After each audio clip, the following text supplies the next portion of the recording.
Hello, hello, good evening, everybody, and welcome to tonight's webinar. We're going to wait just about a minute. I see people coming into the room, and I want to give folks a chance to enter, get settled in, and then we'll begin.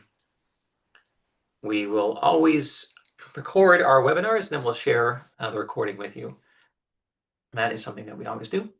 So I see a few more folks. Let me give them another 30 seconds as folks settle in, and then we'll jump in. But I'm glad you're here tonight. I think it's a good topic, helping kids study smarter and be more effective and hopefully have better outcomes. I've been doing this. I realized my first student, it was October of 2001, and I helped him with study skills and helped him with grades and exam preparation. So about a quarter of a century, I've been helping students with these things, and hopefully everyone will get something. I cover a lot of territory in this, but I try to make sure everyone gets something that you can bring and actually use and share with your kids. So, all right, I think that's it. I think it's time. So let's begin. And we always start off with just a quick poll. It's two questions. Who are you? And what grade are you? It's high school, middle school. That's it. Short and sweet. And then we have one final little poll at the very end too. So easy and peasy.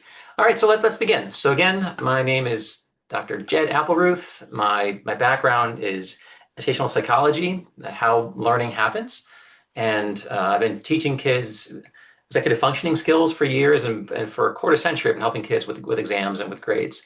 So just kind of now we have a new spin, a little more research on it. But ultimately, these things are tried and true strategies to help kids do better. All right, so executive functions, that's kind of, the subtitle was Supercharge Your Executive Function Skills, and that's the frontal cortex. That is the part of the brain that does planning, that inhibits distractions, that does prioritization and strategy and goal setting and goal attainment, task perseverance, all these things, self-regulation. So when you're trying to optimize performance on your exams, you are definitely using your self-efficacy skills, big time. They're the ones saying focus, we need more time, and metacognitive skills. I know the material, or I don't know the material enough. I need more help seeking. This is all tied to that, and trying to optimize in all these different areas. When it comes to your finals, when it comes to your APs and big tests, planning is everything. Planning out your sessions for studying, prioritizing.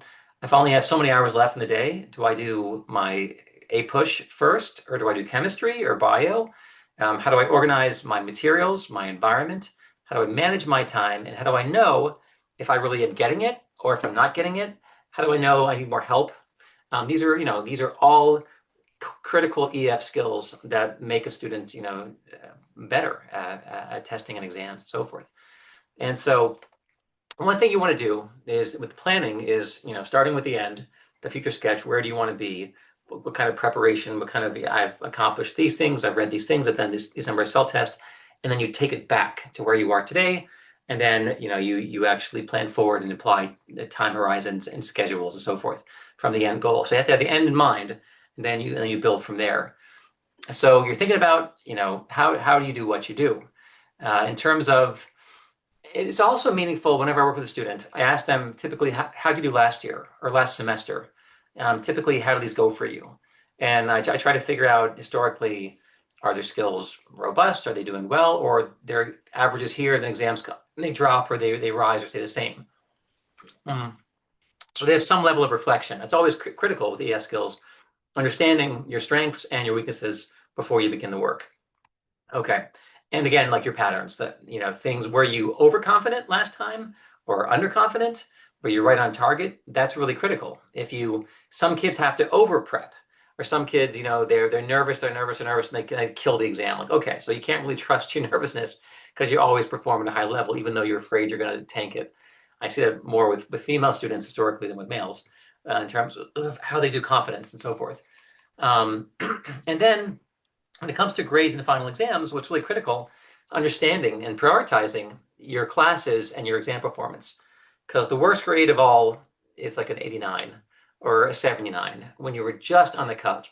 I was outside and had some pollen, I think, in me. you're on the cusp of the B or on the cusp of the A, and you fell a point shy. That to me is the saddest grade. Because for many schools, your GPA is simply 3.0 or 4.0, and they don't break it down. So then you miss the 3.0 or the 4.0, and then, by 1 point. So to me, it's critical. If the kid has an 81 in chemistry, that's our most important class, because I want to make sure we front load that like crazy, put in more energy and effort, end up with an 83, not a 79, and vice versa. If you have an 89 in algebra 2 or 89 in in chemistry, can I get that point? And what would that take? How much more work, extra credit, anything to make sure I push over into the A zone? So that's how, every student I've worked with over 20 years, I look at the exact current grades and what they would need to get the A. And, how much does the exam count? How is it weighted? How is it structured?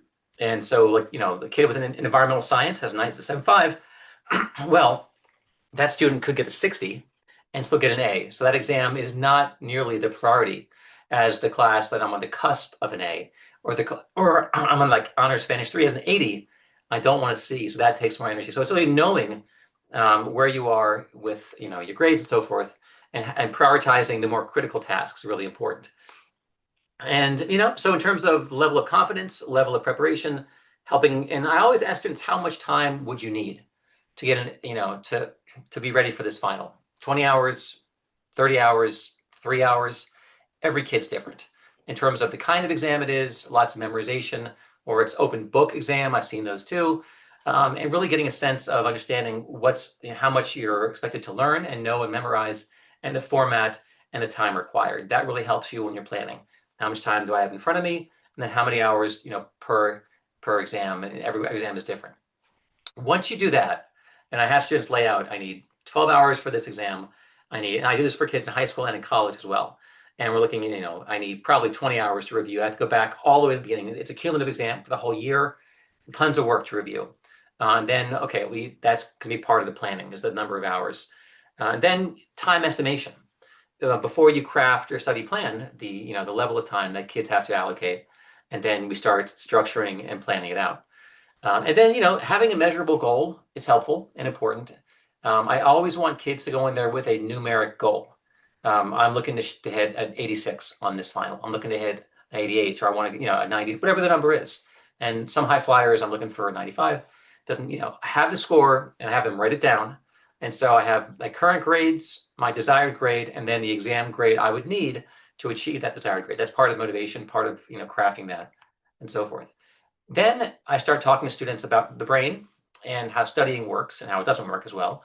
Because over the years, I found that some people naturally are using really smart strategies for studying. They're very savvy, and they're doing things that are backed by science, backed by research. Other kids are doing things, they're working really hard, putting in lots of hours, but being very ineffective. And so I start talking about memorization, forgetting, learning how the brain works. Herman Ebbinghaus, very important researcher, critical for memory researcher. And there's something called the forgetting curve. And the essence of this is you can't really power through and cram things into one big session. And then, because you're going to forget a lot. And the brain starts to prioritize information that it sees on separate times. Like if I see it 4 times, 5 times, the brain starts saying, oh, this must be actually important, versus I see it once a bunch of times and then not the next day or the day after. So that's why cramming typically fails for most kids, except for those who have, capacious working memory spans, and they can hold a ton.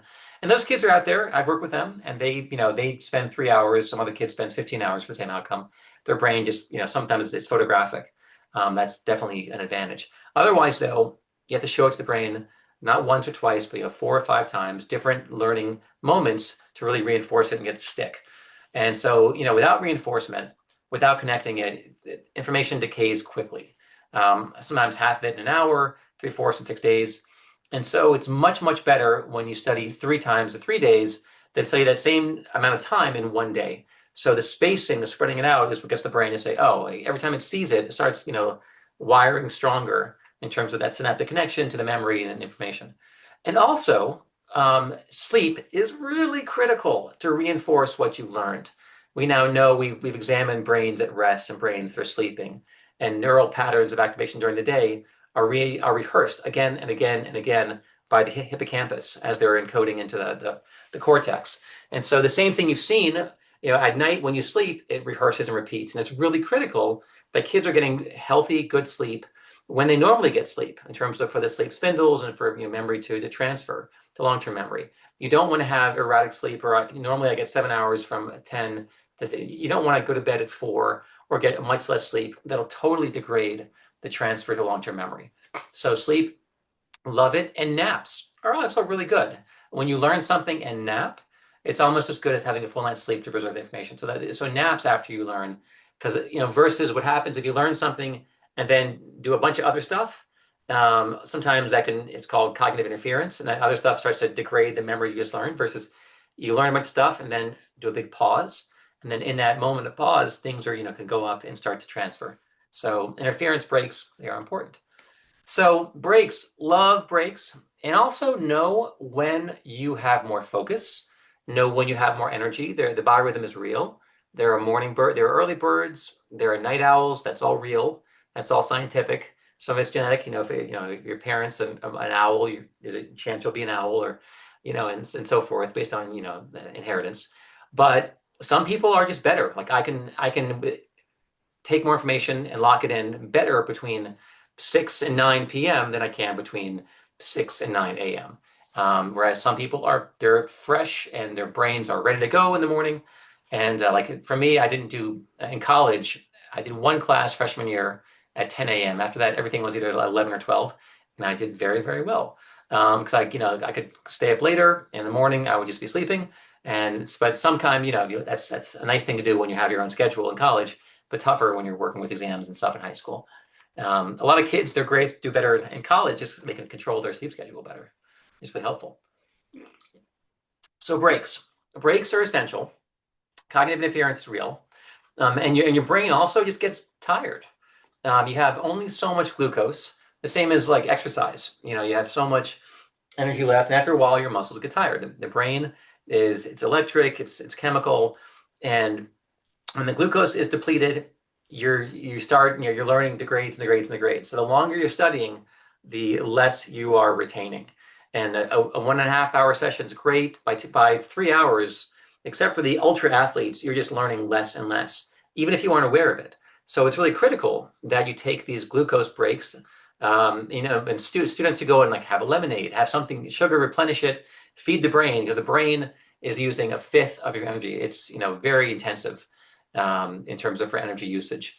And so and a better break is after 30 minutes, after an hour, move your body, walk your body, go outside for a second, and it definitely is a reset, and then put in a little bit of glucose to help you replenish.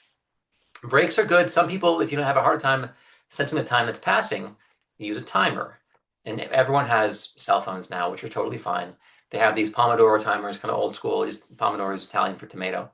You set it, and when it rings, I use alarms all the time, and it tells me, I had an alarm before this webinar. It's saying, all right, whatever you're doing, stop, and time to pivot, time to shift. So timers and alarms are really critical. And I've mentioned a few times this interference theory, that minimal activity after studying can be helpful. Sleep can be helpful. And it's giving it time away, so new stuff doesn't squeeze out old stuff, which does happen. There's also a thing, the similarity principle. If you switch topics, there's less interference. If I'm just learning the same history for 6 hours, it's tougher than if I do an hour of chemistry, an hour of math, an hour of physics. And the switching also causes less interference. So a brand new topic interferes less. And the longer you stick to the same topic, the more interference builds up, and then it impacts coding. And so more breaks are beginning and ends. And also with the brain, there's a thing called primacy and recency. Primacy is what you learned first in that session is retained at a better clip, and also recency, the very last thing. Same thing for a movie, that you remember the ending more vividly often, or the beginning. The middle sometimes gets a little bit muddled, but the human brain really focuses on beginnings and ends. And so when you have more beginnings and ends, it's actually better for retention than one huge long stretch of the middle. That makes sense. So walking in the woods, great, helpful. Even looking at a picture of the woods, like your brain kind of calms, the focus is more diffuse, and that's actually good after really heightened, intense, a lot of beta activity in the brain, high focus. So low kind of open focus is very nice. looking at things that are kind of looking at the sky, looking at a forest, letting your eyes kind of relax. One thing I would do as a kid, I saw my grandfather doing this. He would do palming, where I would just lie down and I would cover my eyes. It's called cupping or palming. And I kind of lie down, or I'd just put a pillow or a mask over my eyes and just let my eyes just rest after long periods of focus, which is really nice. Easy for your brain, easy for kind of blocking out visual stimuli for a little bit. Very helpful. Moving your body, great. Taking exercise, excellent. All things are important. Now, also, what's important is you really are thoughtful and intelligent about your environment. You can't control everything, but you can definitely control where you study and how much noise. And everyone's different in terms of how much noise they need or don't need. Some people thrive and they focus better when there's background noise. Some folks sleep better when there's white noise. Some people, like me, if there's too much information coming at me acoustically, sonically, I can't focus as well. That takes some of my energy away. So in a coffee shop, I have a hard time focusing. Someone else, they love it. So the whole thing has to do with knowing your sensory, your filters, how much you can take before you get overloaded, and working with that. And I used to study in a certain place, and I would bring headphones, very common these days, and I would play a certain songs in a certain sequence. I actually still have this playlist that I played thousands of times since college, and I just keep playing it. Like this Enya, certain songs I just play again and again and again. And when I play it, or when I'm writing articles for our newsletter, I just know how to I go into a deeper state of focus with these certain songs on. So, but again, your environment matters, and you can and so know it and know what you need. One of my students before, he would need to be in a place with someone else. He called it a body double. I need to see other kids studying, other kids focusing to help me stay on task. And that's great. And you can do it at the frat house, at the house, in a library, somewhere where there are people around you and you can use their momentum. That's great. Other folks, I can study very well in my room. If I control the environment, I turn the cell phone on airplane mode, other things, put on some music. But other kids need to be somewhere else, out of the room, too many distractions in the room, and so forth. So too much clutter, and again, overstimulation, not great if there are things that are going to distract you. And often what I would do is I clear out my desk. I make sure everything is clean so I don't get distracted. So everything I'm looking at is what I'm trying to study with. And that was helpful for me, all throughout college and my master's and doctoral grad school, is a clean desk when I'm trying to focus on something versus a bunch of clutter. Whereas other people can handle the clutter. Other folks, they actually feel comfortable with clutter. But you have to know yourself and know your brain and go with that. And that really is a critical thing, is understanding what you need. And I've worked with so many kids over 25 years that I've seen so many different brains and different, and part of it is no better or worse. It's just whatever you need. Some kids need to bounce a ball against a wall, and they have that need to fidget, that need for motor stimulation. And if they try to repress it, that takes up some of their cognitive capacity, trying to repress the fidget. And so fidget, do your thing. If you have to move your hands, move your feet, whatever you need, don't try to, stop this natural process if it's part of the way your body and brain and motor skills are wired. So trying to find, other kids, that would be a problem. But I have some kids, they bounce the ball, they learn more. Or they walk around repeating things to themselves. And as they're walking and ambulating around, that they're helping themselves retain knowledge better. I did some of that when I was getting ready for my comprehensive exams for my doctorate. I was walking, I would repeat things. For my defense. And it was the walking was helpful, actually, for me, and so forth. So I was also, being mindful of what's open. There's a desktop or a laptop and also your phone. You're able to turn off certain apps, certain times. You can use the settings on your phone and control this actually grays out for these hours when I'm studying. Very, very good. And minimize distractions. That's really critical for kids. I've seen kids spend 8 hours studying but only get 2 hours of work done because things are popping up, notifications, a new thing on Instagram or TikTok or someone, it's like you got to control that. And my thing is for kids is saving. I don't want you to be not social, but I want to structure. I want to have boundaries. Now is deep focus, and I'm monotasking, deep work, and then I just want to play. I don't want you to text. I want you to, FaceTime or whatever you do to have fun and play, or play video games, or open it, whatever it is, but keep them discreet. And that really is a critical thing that I've helped a lot of kids. Is you need these boundaries and barriers, and kids often get that. They understand. Some kids have the illusion that they can do both well, but when you're trying to parallel process and multitask, you are degrading both activities. You're not paying attention as much to your friends. You're not paying as much attention to your homework. And when you're doing that shallow processing, encoding and retention is degraded dramatically. And then and also after the exam is over, your level of retention plummets. Even if you're able to go and spit it out on the exam and regurgitate what you learned, if you studied in a shallow way, in a distracted way, it's not gonna encode long term. So next year you'll have no clue what you studied if you were distracted while you were studying. So know yourself, know your time wasters. Again, I use an app called Stay Focused on this computer. There's Limit, there's Waste, the other ones too, and you're able to regulate. I know for myself that happen every day. I have New York Times spelling bee on a 10-minute lock, as well as CNN and Reuters and a couple news sites. Because I know when I'm trying to avoid working, I go to these things all the time. And everyone on this webinar, you know what you do when you're at work and don't want to be working. And we typically downgrade to a lower cognitive task. Very common, because again, thinking is hard, studying is hard. And if we want to avoid that, we're going to go to an easier mental task. That could be me doing the spelling bee. My wife and I finish it every day, or the New York Times connections, or whatever. I go and peruse the news. And also I found that I get these newsletters in the morning from New York Times and Washington Post and Wall Street Journal, and even Axios and AI News. And I found that suddenly I was spending all this time doing the morning newsletters and not actually doing work. So now I have them filtered out of my inbox. I don't even see them.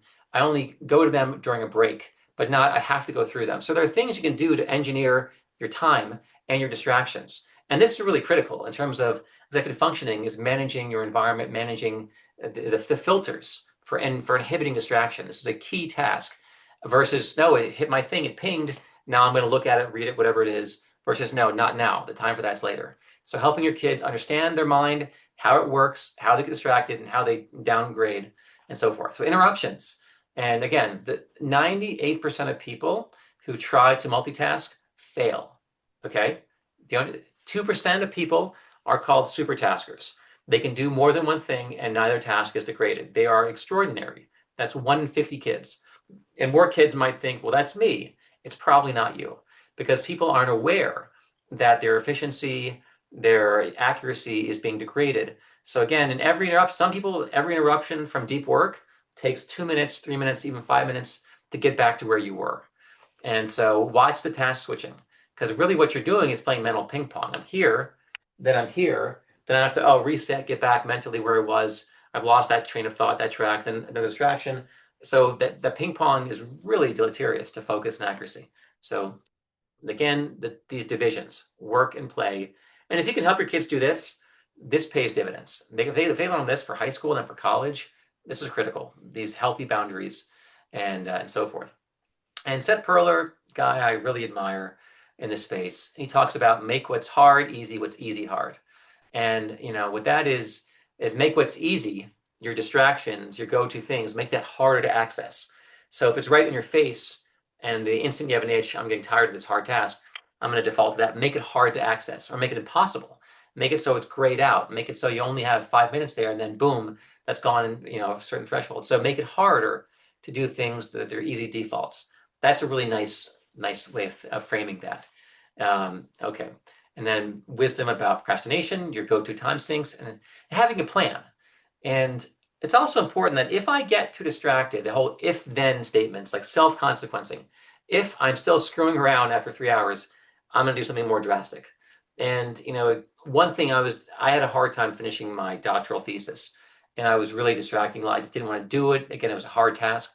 I got rid of all the TVs in my house back when I was doing my doctorate. And then it's like, okay, well, that's gone now. There are no more movies, no more Netflix. And until I finish this thesis, my house isn't, it's free of that distraction. That was very aggressive, but it's a way of self-consequencing and understanding the way you lose time and so forth. Also, in terms of procrastinating, don't save the really hard cognitive tasks for the end of the day, the end of your session. Do the harder things first. That takes some discipline. Save the easier mental load things for later, when your brain's already kind of spent and you've already used up a lot of your cognitive resources. So do the harder things earlier. Eat the frog first. So if you're struggling with an article you have to write, Do that first and then go through your emails. That it's a lower cognitive task. Don't do all your emails first, clear the inbox, and then do the hard writing task. Things like that. So being mindful of that. Um, then there's help seeking. Very important because everyone needs help at some point. For a certain class, I didn't really get this. Yeah. And you can go to your AI tools. Those are very critical. You can, the study mode for OpenAI, for ChatGPT, or for Claude. There are ways of getting help, but sometimes a real human can help you even more. And understanding when there's office hours and even planning around that. When they're going to be available. And that's why you never ever want to cram before the day of, because if you hit a wall, it's too late. That's why you plan multiple days earlier. And if there is a question or a need, then you go and seek out help.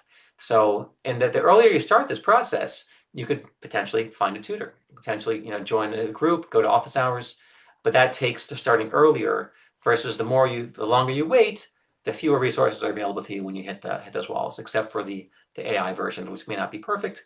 Sometimes they're good, but humans often really get you. So learning learning advocacy, learning who could I ask for help, who's either smarter, who's a peer who I could go um, to learn from, and also the right timing. These are critical. Then the next thing, really, the long-term arc of planning and strategy and breaks and blocking, that's something I work with the students. I show them, and often I do this like the first semester they're in college, and then by the end they've got this. But I really, the very beginning, I'm very explicit. Let's plan out this weekend because you have 2 exams on Monday. You're in exam week. Let's plan out every hour of your Saturday and Sunday with breaks, with fun, with time for your friends, but let's structure it. And so we, use tools and calendars, and some people print everything out and they can actually go through and mark things off, or they just do it in their G calendar on their phone. And having it structured out, by color, by project, it's very helpful. Here's an example of something. So Saturday at 9 o'clock, you're up at 9, brush, eat, whatever. At 10 o'clock, math review. 11, history. Again, we're interleaving subjects. We're doing so this is less interference. And then 1 o'clock to 3 o'clock, that's your break. Big old break. Get out of the house, eating, playing. 3 o'clock, we're back. So we're using timers, using alarms. English quote review, hitting the quotes we have for the exam. 4:30, history. Then we're done. Then again, we have time on Sunday. And again, a similar kind of thing. There's breaks, there's free time. And then the final, Monday morning, 8 o'clock history, 11 o'clock is chemistry. And then we plan out that lunch and then math review. And then tutorial for English, then Spanish, then math, then bedtime, math in the morning, then 11 o'clock Starbucks. So you see, and this is okay. I've had kids structured in basketball with friends, go play, do whatever, video games. Kids are into, some game they're very good at, or doesn't matter. The breaks are good, moving your body's good, but having the structure is really nice versus otherwise kids just like, some of the kids just grab a book and they know they have all this stuff. They'll just grab something, but there's not much thought. And to me, it's stopping and doing a 5 or 10-minute planning session before I do anything else is absolutely critical. And before this, we did an exercise where we actually wrote down every task they had to do, how many hours, and then we began placing it in a calendar. And so there are several steps you can do for kids. And some kids, don't need this, but a lot of kids I work with do, because they're not the kids getting the 4.0s and they're getting a 3.0, or they're on probation academically. It's like, how do I help you learn how to do this? And it's being very explicit of showing them. And sometimes no one's ever shown them this. No one's ever done this and this exercise. And even in terms of, I have students like, what do you have to do this weekend? Lay it all out. How much time? How hard is it? So then, what do we put first? What's second? What third? And that's the whole prioritizing and scheduling. All right. And every time you have a session for studying, there should be a goal. In terms of, I'm trying to finish the English quotes. I'm trying to go through chapter 3 of my calculus BC, for this chapter. And so you know what it is, and there's going to be a win, and you feel like, okay, I accomplished this goal. And you're organized around that. I know I have the tools I need, and the time is baked in the calendar. It's all right there. And your attention, that is your focus. Your distractions are minimized. You have breaks. And then finally, there's an idea that kids aren't aware of how critical self-testing is. And this is a big one. Not everyone understands this, that if you are doing review that is error-free, no errors, you're not generating errors, you're not really learning optimally. And that means any kind of passive, if it's passive, if it's seamless, if there's no frustration, if there's no errors, no mistakes, you're not really learning. That means just reading and highlighting, not great. That means just passively reading the notes of the class, it's not great. What's great is I do self-study. I'd rather have AI or something, generate problems and ask me questions, and they make me retrieve information without cues. Uncued retrieval practice is critical for demonstrating, do I know this or not? And if I don't know it, it actually helps me learn it better, making that mistake and giving that feedback. So the feedback, you need feedback-rich studying. You need mistake, errorful learning. If there's no errors, you're not really learning. And that's a key thing that most people don't understand. That's cognitive science. That's, past 30 or so years, we've learned this. It isn't always baked into how we study. And so I need anything passive and easy and facile, garbage. I need hard. I need retrieval. I need struggle. And that's how you learn. It's the brain learns and the neurons wire. All right, chunk, chew, check. This is a good concept for kids. Breaking things down into smaller pieces, chunking it down into, I'm going to learn this tiny section. I have to learn 50 historical figures, but I can't learn them once. I'm going to learn 5 at a time. So 5 times 10, and each I'm learning these 5. I'm going to chunk them. I'm going to process. I'm going to chew. I'm going to go back and forth. I'm going to get thick and rich and have mnemonics. And then I'm going to check. And then blind. I cover it up. Do I know this? Can I retrieve it? Can I recall it? Can I write them down with the other things? You have to check. Then after that, I go on to numbers 6 through 10. And then I do that. Then I do once more. I review 1 through 5. Still got it. Then anyone that I'm still missing, I pull out into I don't have it yet pile. And you build. Then I do numbers 11 through 15. So again, there's no way in hell I'm going to do number 1 through 50. I'm chunking it down. And the brain loves when you chunk it down. That's critical because the brain, you can only hold 7, things plus or minus 2 in your head at once. And trying to hold 40 things in your head, forget it. Again, there's too much interference cognitively. You can't, except for the memory athletes, I couldn't give you 50 things and just hold them all in memory. Those people are amazing, and they're using actual pictures and images. They're transforming the text and the numbers into images or colors. So it's a brain trick for memory athletes. But again, chunk it down to small bits, process it, and then check your comprehension. Critical. Active engagement. And you're getting feedback. Do I know it or not? If not, go back, review it again, find a different way. Don't just keep passively going through all 50. Some kids I work with, amazingly, they're trying to memorize 50 characters. They would just keep reviewing it. Again, I'm going to read 1 through 50 again and again and again. It's the worst way to learn anything. The worst way to learn how to do a map, like, is look at the map, just keep looking at it. Like, no, stop. Give me a blank map. Start filling it in. Do you know it? If not, circle it, keep redoing it. You have to be making mistakes and generating errors. So learning and reviewing more effectively. Instructing to advanced learning. The more you can chain things and tie things, and I love graphics, illustrations. I love you making conceptual maps. I love doing tables and having them fill things in. The more they're active, the more they're working, the more they're diagramming, the more they're learning. You're generating, and then you're retrieving from memory. So again, I don't want to be reading anything passively. I'm stopping and trying to craft. And okay, here's the historical thing that happened in the Reformation. Here's all the orbitals of chemistry, for this molecule, for these atoms. And I write it down. And I forcibly retrieve it. That's critical. So practice testing. Yeah, don't practice studying, practice testing. Really, really key. And deep processing is better. Visual things, tying it together. So this, Dunlosky is a giant, Willingham, all these guys are the greats. I learned their stuff. I heard them at conferences. Things that are good. Explaining it to yourself, walking through, decently useful. Summarizing it, not as useful for learning. Highlighting, underlining, pretty much garbage, unless you go and take those highlights and generate from them. And using imagery, trying to imagine things, isn't as great. Rereading, pretty much worthless. So that's a thing. Kids will go and I remember learning AP history, like Palmer and Strayer, and just is reading it. You can read it again and again and again, but it's massively better if I ask myself 30 practice questions than read it 3 times. Rereading passively, again, I'm not making any errors. I'm not getting feedback. I don't know if I got it or not. I'm just reading it again. Worst way to learn. So tell these kids, this is a thing you can teach, show this slide to your kids. Things that work, practice testing. man, it works because it has to do, and every time you miss something, you trigger, the synapse gets stronger. The weight of that synapse becomes more deeply encoded after generating errors. And when you distribute practice, that means not one big session, but I do the 3 hours over 3 discrete sessions over a couple days.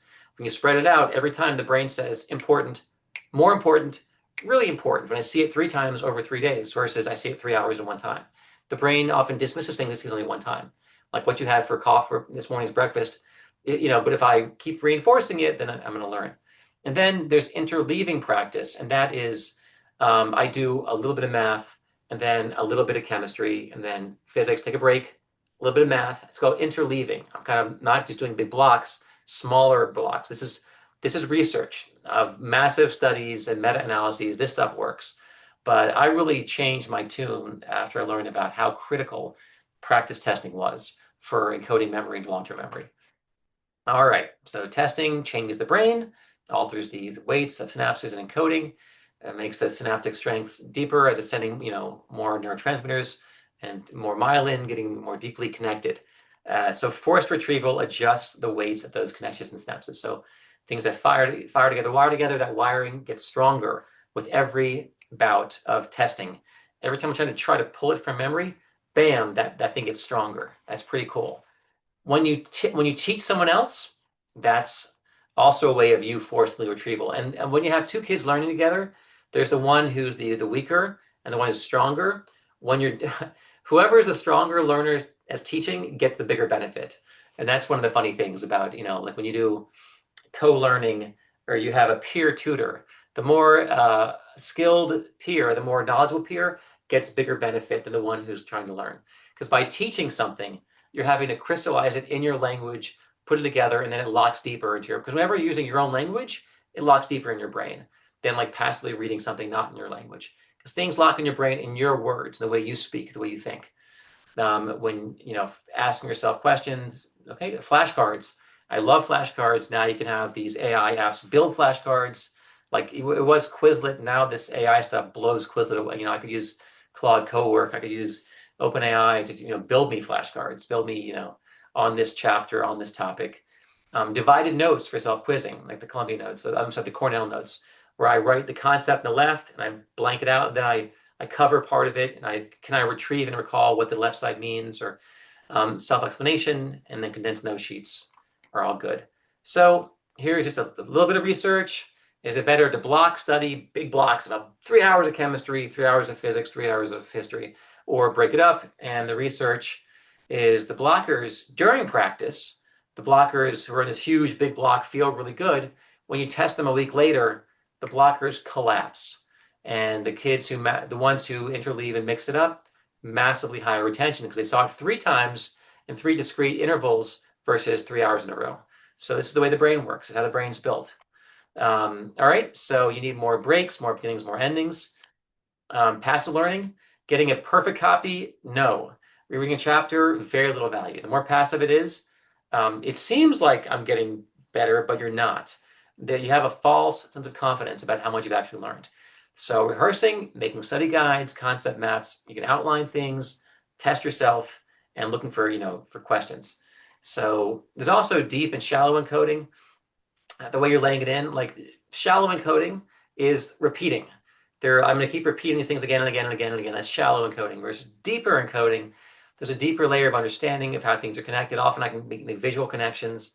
I can use mnemonics. And some of you still know, like, please excuse my dear Aunt Sally, parentheses. Like, these kind of things stick in the brain.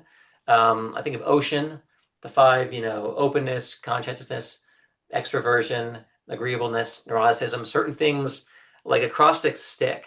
So making those can be really helpful, especially in the short term. And then forced retrieval practice, it's gold. Making yourself retrieve it unaided. And can I actually write down these things and retrieve it from memory? Helpful. So again, it has to do with connectivity, synapses, it's neurochemical connections. You got to connect things and bind them to each other, other ideas, link them in chains. And mnemonics are that PEMDAS, SOHCAHTOA, sine, opposite, over hypotenuse, cosine. These things still stick. They're in there, mnemonics are good. And then acrostics, I've memorized maps, I've memorized parts of the brain using, the first letter and I tie it all together, or I make a sentence. These things are very good. The brain loves that. The brain loves sentences and associations like this, and also rhyming and alliteration.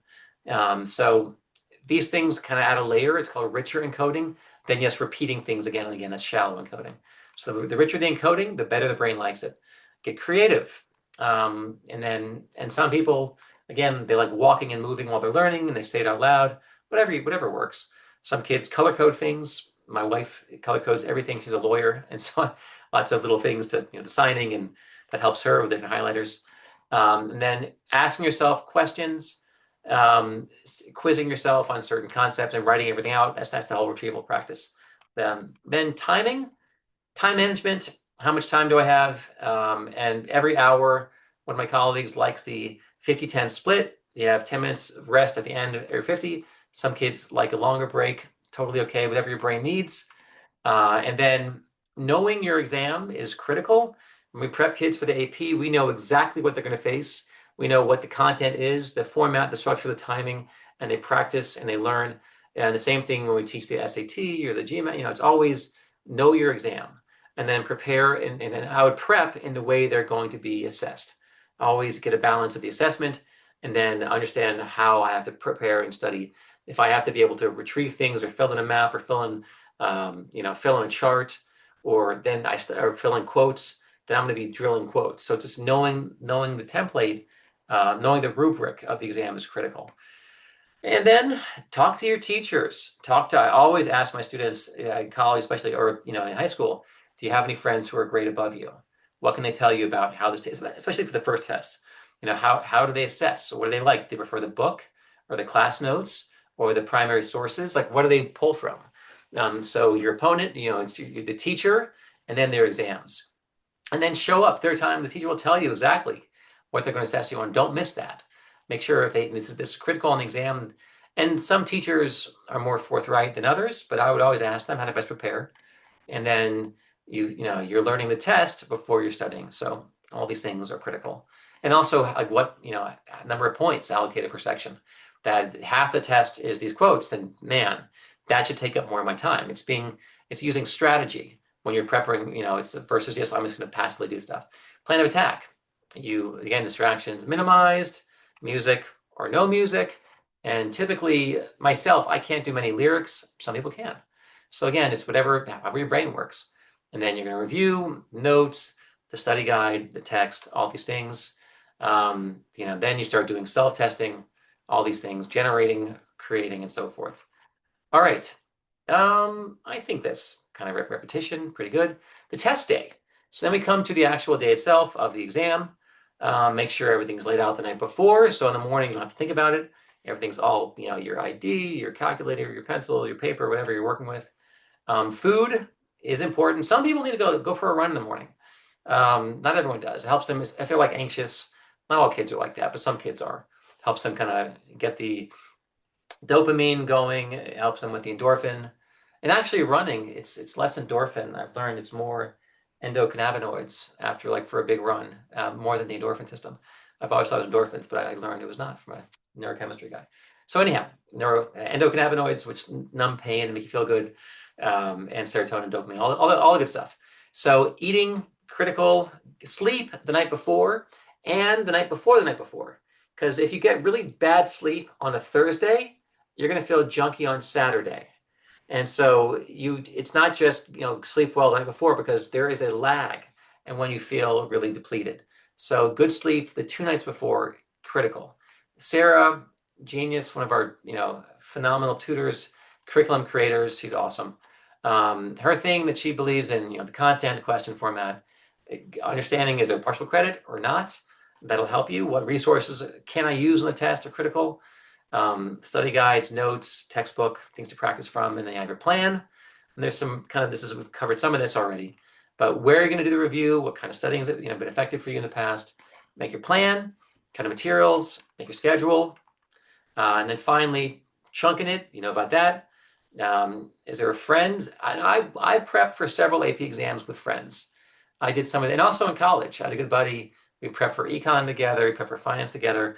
When you find someone with whom you're compatible and you don't get too distracted, And then that's great if you're on pretty equal levels and you can be accountability partners. Sometimes, though, it gets too social, or sometimes the levels are really off. But if there's someone who is pretty aligned, that can be great. And then after the plan, again, flashcards, study sessions, and so forth. And then you do it, and that's it. All right. So that really is the essence of it. At Applerouth, we do academic coaching, a lot of that. We help kids with EF skills and we help them with the tests. So let's do the poll. I think there's a final poll. If any of you think you want any support with any of the stuff with your kids, we can always help because we help hundreds and hundreds of kids with finals and exams and testing and so forth. But I don't want to open it up now. If there are questions, because there might be about your kid, about a certain topic, about something I might be able to help with. Maybe you knew all the stuff already, in which case I'm very impressed. But yeah, it's not always taught to teachers in terms of like how to study or how to learn. Like to me, learning how to learn, there was a class I was part of at Georgia State, like teaching kids how to learn. And it's something, we teach history and math, but in terms of strategies for encoding and memory and cognition and learning, it isn't always a given that someone has showed them. Here's what's effective for you. So you as parents can impart this wisdom to your kids. If they'll listen, if they hear it from you, hopefully they will, if they have, if you're in that kind of rapport. But is there anything else? Let me see something here. Oh yeah, please, the poll now. Let's do the poll right now. So if you have a second, just fill this out. Anything that interests you in our work, if we can help you in any way, and if you want to be contacted, and if not, all good. But sometimes people want some support from with stuff. So I do want to open things up into the Q&A, and let me open this up. And if you have a minute after you fill the poll out, let's do a little Q&A. Okay, and so anything you want to find out, anything about motivation or anxiety or about testing or about timing, anything at all, I'm happy to. And sometimes there are tons of questions, sometimes there are fewer questions. I'm okay either way.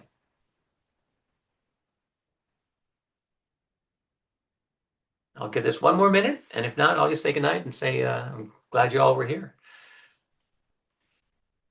It's still good. It's like I made this deck a couple years back, and it still works. All right, can you talk about test anxiety, how to handle it? Yeah, for sure. So test anxiety, it's real, and it affects a lot of kids. And so that's a whole different talk that I give. But I've written a couple articles on our blog about 25 things you can do to manage anxiety academically. Just Google the word anxiety on our website, and it'll pull up a few of my articles over the years. Things you can do is helping normalize test anxiety, having kids write for 10 minutes about their anxiety helps manage excessive rumination, helping them practice strategies for self-regulation, for calming, trying to pull from other domains of competence. If maybe they're an athlete, or maybe they're on the stage, or they do debate, or they have to perform in some way. How do they manage anxiety in other domains? Can I bring that over? Looking for other strengths that they've used.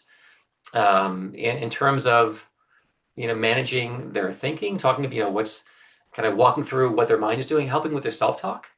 If they have really critical negative self-talk that fuels anxiety, and learning how to manage that, how to say things that are more positive, and looking at if their fears are excessive or exaggerated, and trying to help with their self-talk, and any kind of Eastern, anything that helps you ground. I teach breathing techniques because when you're really breathing diaphragmatically, it calms the vagus nerve, that activates the parasympathetic nervous system. Learning how to use your breath to calm yourself down, and also your thinking. And even sometimes having kids have a little thing they hold in their pocket, something physical, an object they can hold on to help them calm themselves down. All right, but again, Daphne, what I would do is go on the website and Google the word anxiety, and it'll pull up 4 articles I've written over the years. My first talk on anxiety was probably 15 years ago. What's the difference between academic coaching and executive functioning coaching? How do I know if my kid helps it? So EF coaching is broad. It has to do with how they plan, how they organize themselves, their time. It underpins all academic work. So if kids are really a hot mess with EF, their planning is a mess, they're not organized, their time management is off, that's going to affect every subject. versus individually, I'm pretty organized, pretty disciplined, but I'm struggling with chemistry, or I'm really struggling with this BC calculus class, or computer science principles. And so they're, one's very specific and focused, targeted, one's more underlying. And when I work with EF kids, I'm talking about, like, what do you have, what's on your plate this weekend? What do you have tonight? How are you going to prep for your chemistry test, for your physics test? What's your strategy? Where are you going to be? How many hours? When are you working in? When are you sleeping? So it's kind of a different, and some kids do both, obviously.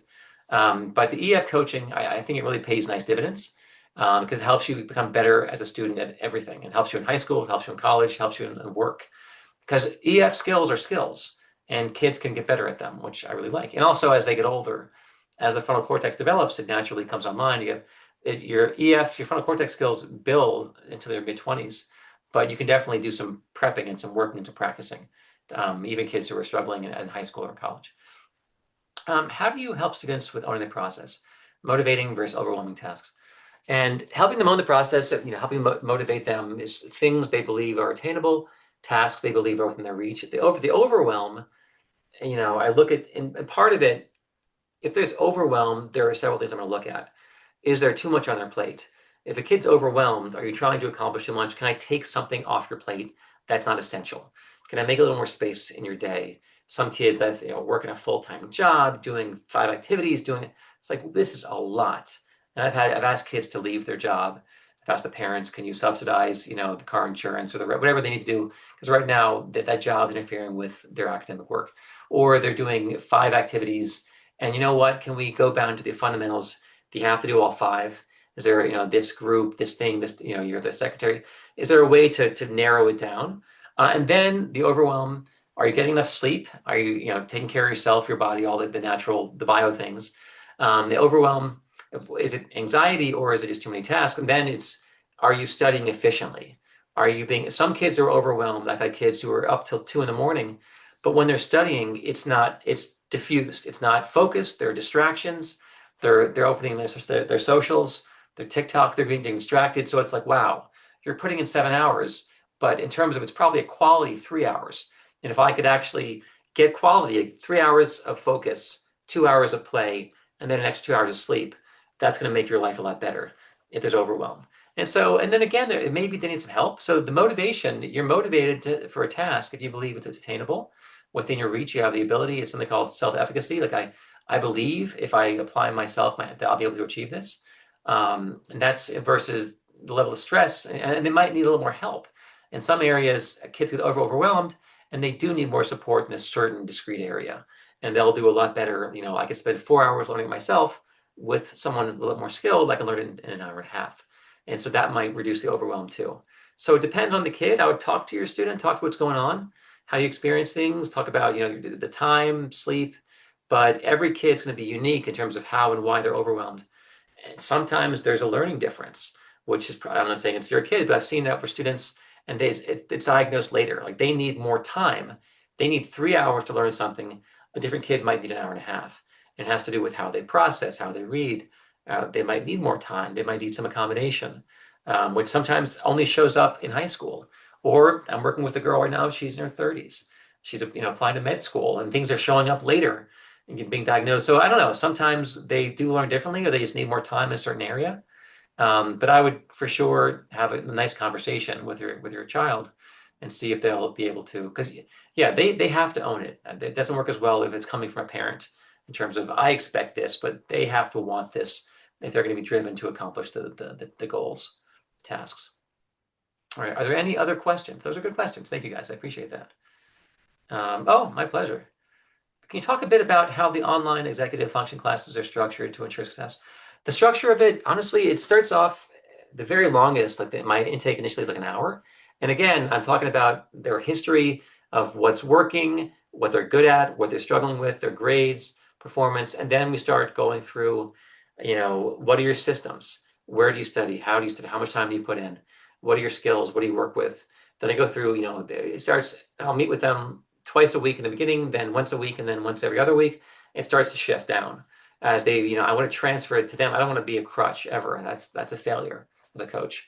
But I want to, be very explicit. How are you going to prep for this thing? How are you going to balance this plus soccer plus this? this weekend, you have a friend in town, how are you gonna, and so I start helping them think in terms of strategy and helping them get into that planning and, how do I process, how do I fit all this in and how do I optimize my calendar, my schedule, my time, my health, my mental health.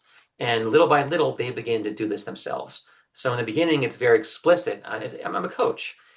They own it, but I'm going to help them process. And then eventually I back off. They might then call me just for finals. Then eventually they don't call me at all. I'm working with a student now. It's our 5th year. He's now going to be applying to law school. And I talk to him every 5, 6 months. We talk about career now more than anything else. But it really is, in the very beginning, when he went to college and in high school in the pandemic, it was a lot more intense. But he's actually more of a friend now than, like a student. But the structure of it really is personal, but you're diagnosing. And then after every session, that there are goals established for the next week. What are your biggest challenges academically, non-academically? How are you going to accomplish them? What are the goals? I'm going to hold you accountable to these when I see you next session. And we start off, how do things go with this? Were you able to accomplish this? I had to tweak it, do something differently. Couldn't get help here. Couldn't apply for this job here. And we walk through. So every time there's accountability, and I'm, what did you learn? And I realized I need more help with this. I didn't have enough time for this. And so we're integrating those lessons, those insights after every session. Thank you so much. Yeah, my pleasure. There's time if there's one more question. 8:57. Anything else, or that may be it? And again, we're going to send you a recording of this, a copy of this. That may be all. All right, y'all. Well, everybody, have a great night. Thanks for being here, and thanks for your good questions. I always appreciate those. And I hope you all learned something, and definitely share this with your kids, and hope it's going to be, very positive and they'll all get something from this webinar. All right, y'all. Have a good night.